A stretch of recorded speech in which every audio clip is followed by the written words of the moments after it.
Got the hottest stories you've ever seen, from Hollywood nights to the latest tea. If it's breaking news, it's breaking with me. The next big story's coming soon that will have the internet talking. From fashion to drama, we bring the truth. Fresh updates every day for you. Everybody's tuning in, everybody wants to know who's making headlines. Come on, let's go. Locked on, celeb news, we read away. Tune in with Diane Cal. Everybody's tuned in, everybody wants to know who's making headlines. Come on, let's go. Locked on, celeb news, we lead away. Tune in with Diane Cal.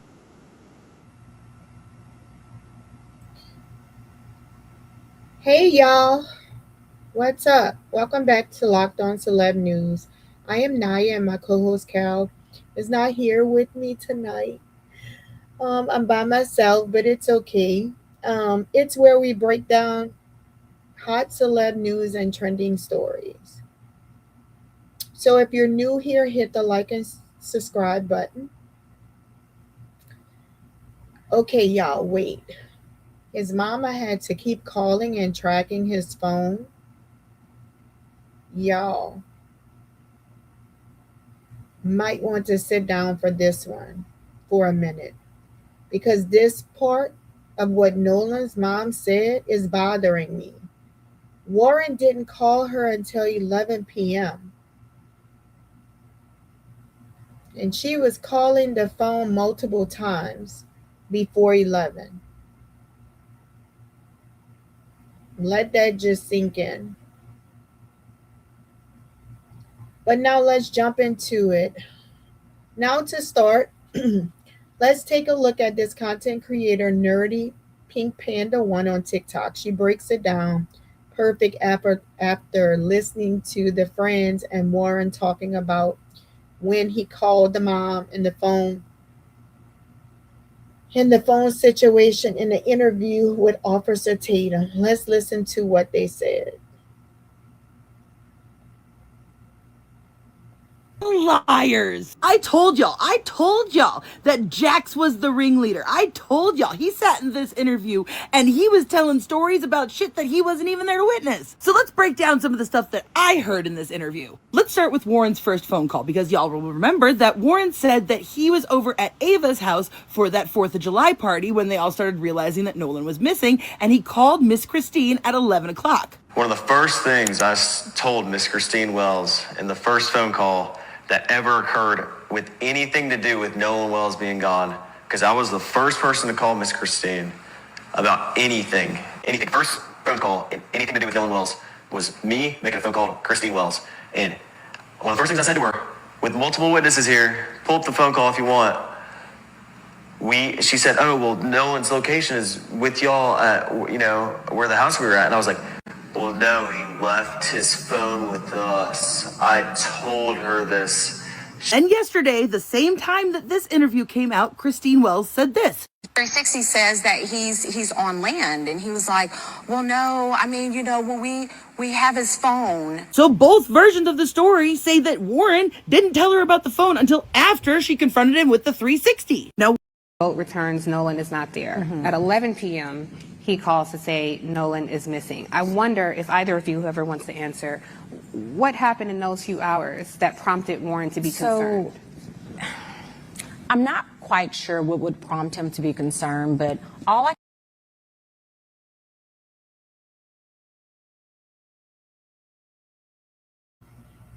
So y'all, let's talk about it. Okay, y'all, this right here, wait. His mama had to keep calling and tracking Nolan's phone. Oh, it's too much. Nerdy Pink Panda destroyed Nolan's statement, praising himself for calling the mom and saying he told her they had the phone. But Warren, that wasn't a good thing because you waited hours after she had already blew up the phone, calling and trying to reach her son. This really bothers me because when she first called the phone, you could have answered it and told her what was going on with her son. Let's play the clip of the mom talking about when she got the call from Warren.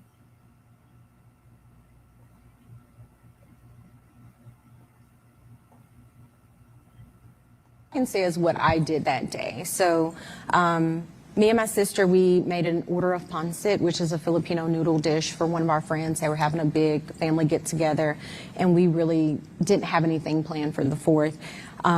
So me and my sister are, cleaning up, and this is about 8. And she's like, hey, Nolan hasn't texted us. And that was the thing. Nolan was really big with communication with us, right? And so I call him. Doesn't answer. I end the call. Call back, and this is probably, I think, maybe around 8. Don't quote me on the times, guys. So then I call again later around 8. Still no answer.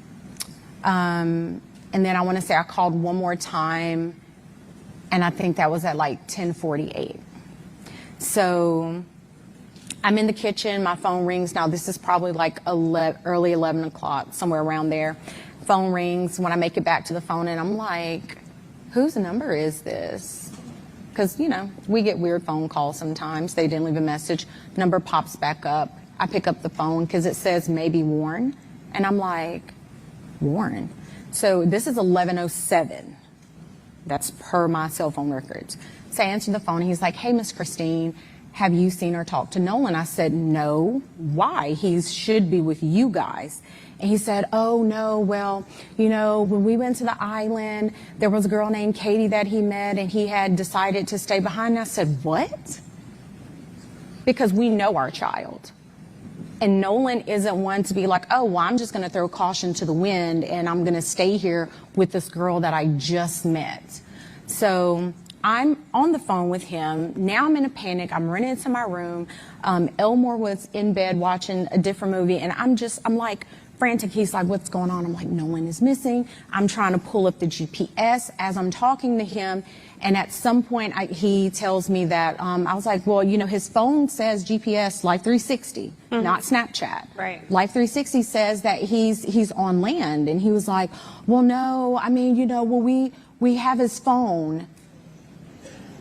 And I'm like, wait, what? And I'm like, okay. Because at that point, you're telling me, this is coming from Warren, don't worry about it. We're going to find him. It's going to be okay. Don't tell me not to worry. This is my child, my flesh and blood that I brought into this world. And you're telling me not to worry. Absolutely not. So then it was after the phone call ended, of course, asking him for information. What was he wearing? He was like, last seen, Northwest tip, black shorts, sunglasses. That's important. So I end up calling DMR, spoke with the DMR. She took all Just the... for our audience, DMR. So DMR is because he went missing on the island. They are basically the marine people, right? They're the ones who's going to launch the boats to go into the water and all that. But before getting off the phone with Warren, he was like, hey, I know some people at Coast Guard. I said, okay. He's like, I'm going to call Coast Guard. You call DMR. I have a new update regarding Nolan Wells, and I'm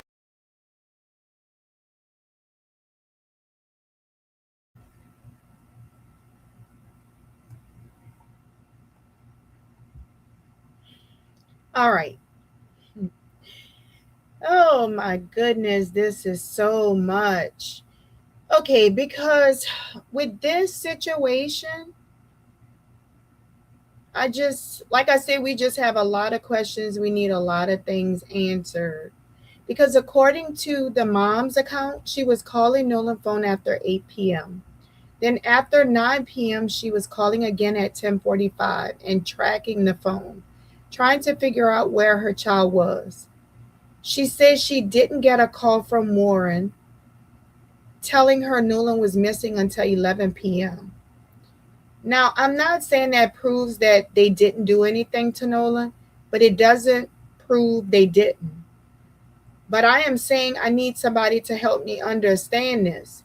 Because if I am Nolan's mom, and I've been repeatedly calling my son's phone and trying to locate him, Why am I having to have to chase down information about where my child is? At what point did the people Nolan went out there with realize he was not with Katie? That's the part I want them to answer. Nail that down for me. When did you realize he didn't leave with Katie? When did you start looking for him? And once you knew you couldn't find him, how much time had passed before y'all told his mama? Because let's put ourselves in the mom's shoes. If you're calling your son's phone thinking maybe he's busy, maybe the phone is dead, maybe he's somewhere he doesn't have service. Meanwhile, you're tracking the phone because that little feeling in your stomach is telling you something ain't right. And according to her, it's not until after 11 p.m. that she finally gets the call telling her Nolan is missing. I need that explained. Not because I'm trying to make nobody guilty, but because Nolan's mom deserves to know exactly when her son was last seen and exactly when everybody realized he was unaccounted for.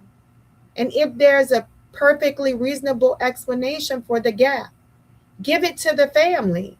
Show the calls, show the timestamps, show the location information, show whatever verified evidence established the sequence of events.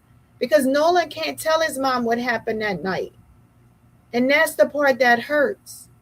His mom was calling and looking for her baby while trying to figure out where he was. So yes, I'm going to keep asking questions.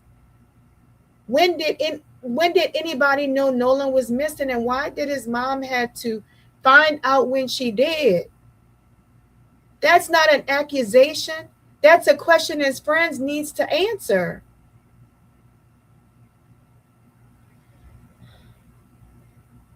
I'm sorry, guys, if I feel so passionate about this, but I am, because I have sons. And I guess I just can't say it enough that, it really kind of, it just hits different. I guess if you're a boy mom and your boys go out and your boys have friends, and it just, I don't know. And then my sons actually, they didn't go through the exact same situation, but they had a situation with a friend of theirs that was friends with my sons and their friends. So it was like all of these guys were friends, and the friend unalived the other friend, and my sons and both of the friends was always together. Like, I'm talking about like every couple of days they were together during the week, and it was together every weekend going out. And so it kind of hits home, because I guess you just can't trust everybody, and I guess who you think is your friend could possibly be your enemy.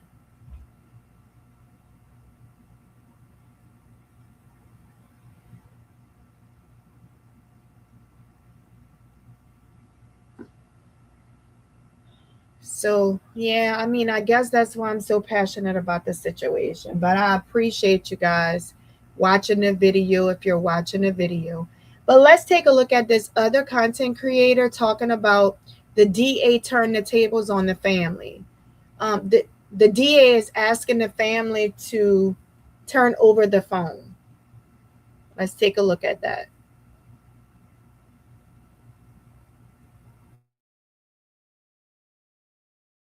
I'm going to say it. It is a bombshell piece of information regarding the Nolan Wells investigation. Over the last couple of days, you've heard me say that the family is waiting for the district attorney to get in touch with them to schedule that joint investigation and cell phone extraction. We just found out on August 13th, which was literally just 2 days ago, that said District Attorney Mickelrath of the Jackson County, Mississippi, decided to send another letter to the family stating, you have 48 hours to drop off the cell phone. I'm sorry, is that the same thing as a joint investigation? When the words are, you have 48 hours to drop off the cell phone, or you have 48 hours to, possess the cell phone for us? Is that the same thing as saying we're going to have a joint investigation? Don't you worry, I'm going to show you the letter right now. Here is the actual letter sent from A.R. Smith, the same attorney that sent out the letter on August 11th. I want to point your attention to right here. To date, Nolan's parents remain willing to facilitate an appropriate forensic examination of Nolan Well's phone, including FBI involvement, according to our agreement on July 15th. However, your letter sent to Eric Hertz on August 12th at 12:51 p.m. set a deadline for Wednesday to deliver the phone to your office by August 14th at 9 a.m. This is not practical for a number of reasons. Now, that's a 2-page letter. I just showed you one of the excerpts. But the reason why it's not practical is 2 big reasons. And again, this is in that actual letter if you guys want to look it up. The first reason was that you agreed that there would be a joint investigation into the cell phone extraction investigation. But you're saying you need to drop the phone off at the office on August 14th at 9 a.m. That doesn't strike me as a joint investigation. That strikes me as give us the phone, we'll go through it, and then we'll get back to you later. The second reason why it's impractical is because at the time, the Wells family was actually nowhere near Mississippi or nowhere near an area where they could actually drop it off and be compliant with that deadline. So those are the 2 main reasons why. Now, again, you guys can read the letter yourself. But this now makes sense. This is why the family is so concerned, and this is why the family is so upset. Because the DA now is essentially going back on what they said, saying, we want you to drop off the phone on August 14th, when on July 15th, they said, we will do a joint investigation together. This is why the Wells family is so frustrated with this investigation. And this is why they're trying to get the Department of Justice involved. This is why all the leadership are getting involved in this, is because the family was under the expectation that the district attorney in Jackson County, Mississippi, was going to do a joint investigation based on the July 15th meeting. We just found out they may not want to do a joint investigation anymore. They're asking the Wells family to drop off the phone on August 14th at 9 a.m., which is already passed. But still, just drop off the phone. That's not the same as offering a joint investigation.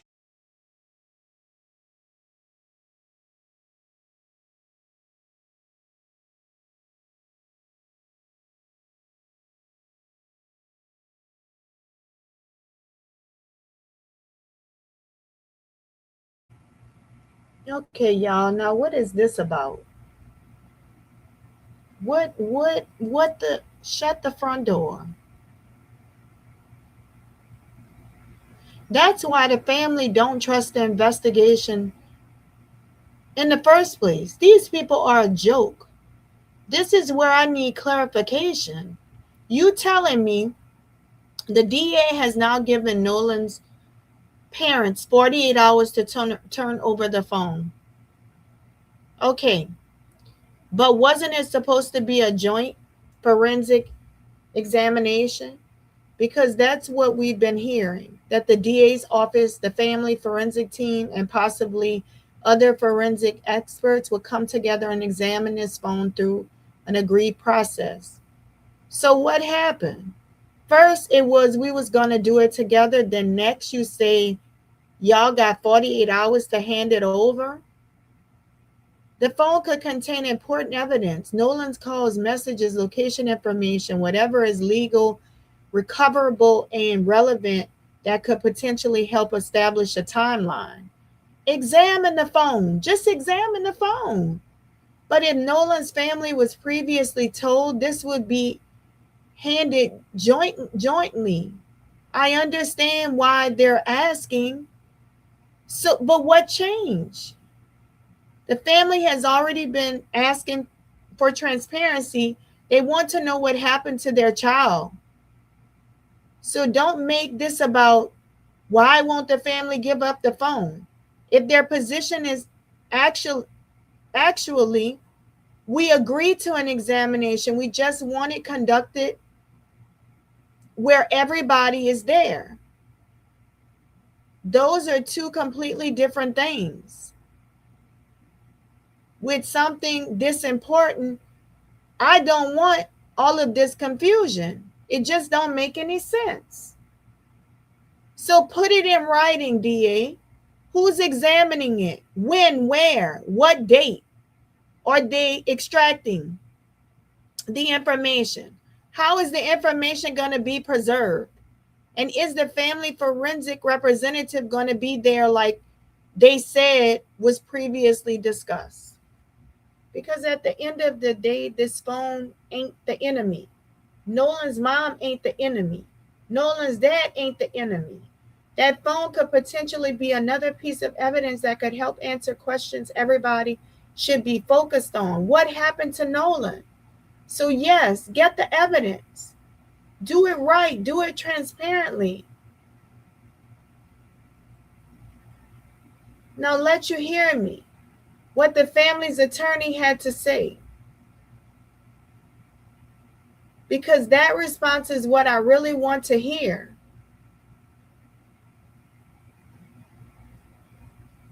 Now, this is what what the family attorney said.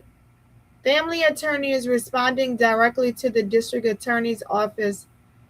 And one thing jumped out immediately. They're saying, from this point forward, we are primarily the point of contact for Nolan's family. I understand exactly why lawyers would want that.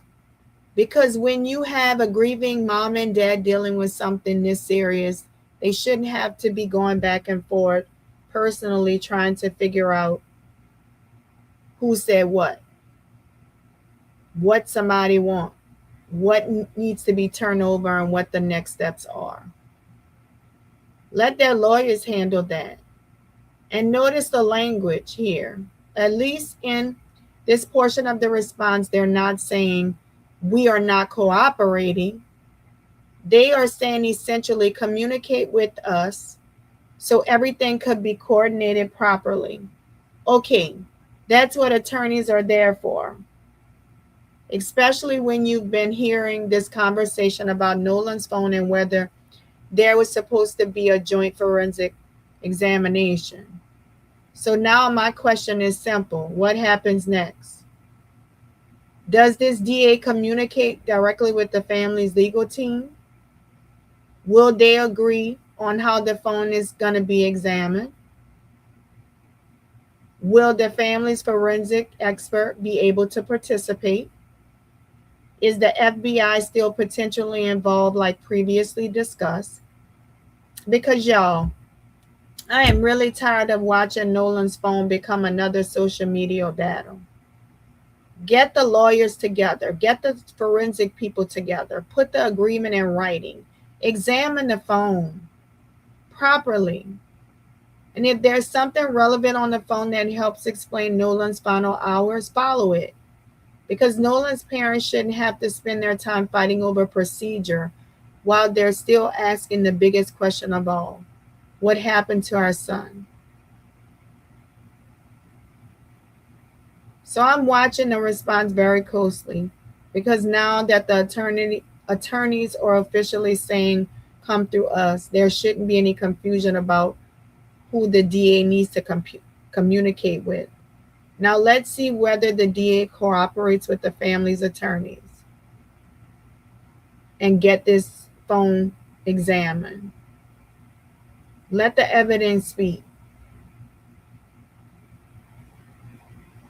Guys, I really appreciate you watching. It was a short live stream. I just wanted to kind of like go over those few things because I did want to talk about that. Because I feel like the mom and the dad shouldn't have to be going through a lot of this stuff that they're going through. It's just really, really sad. And like I said, what I'm trying to do with this channel is just keep it in the forefront. I'm just trying to do my due diligence, sorry, and just keep a spotlight on this case. Because like I said, at the end of the day, his family deserves answers and we deserve justice for Nolan. So I just want to tell you guys, thank you for watching.